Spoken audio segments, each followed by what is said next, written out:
మండల దీక్ష తీసుకొని 41 రోజులు కఠినమైన దీక్షతోటి చెప్పులు లేకుండా నల్ల దుస్తులతోటి ఒక పూట భోజనంతో 24 గంటల నామస్మరణ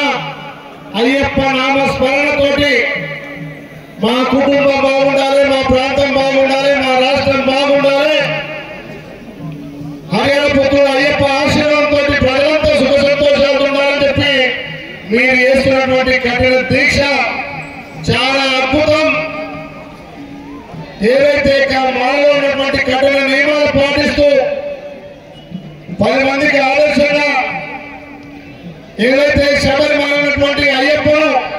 చూడటువంటి వాళ్లకు మీలోనే అయ్యప్ప చూస్తున్న మా సామందరికీ పేరు పేరున ధన్యవాదాలు చేస్తున్నా. ఇక్కడ యాదగిరి దేవస్థానం వారు వాళ్ళ స్టాఫ్ కూడా అద్భుతంగా పోయిన సంవత్సరం గిరి ప్రదక్షిణ స్టార్ట్ చేసి ప్రత్యేకంగా రాష్ట్ర నలుమూలలో కూడా అయ్యప్ప స్వాములతోటి ఈ ప్రాంతం అంతా ఇంకా పుణ్యక్షేత్రం రాష్ట్ర నలుమూల కీర్తించే విధంగా మండల దీక్ష స్వాములతోటి ఒకరోజు పెద్ద ఎత్తున ఈ స్వాములతోటి గిరిపక్ష చేపట్టినటువంటి ఆలయ సిబ్బందికి రాష్ట్ర నలుమూల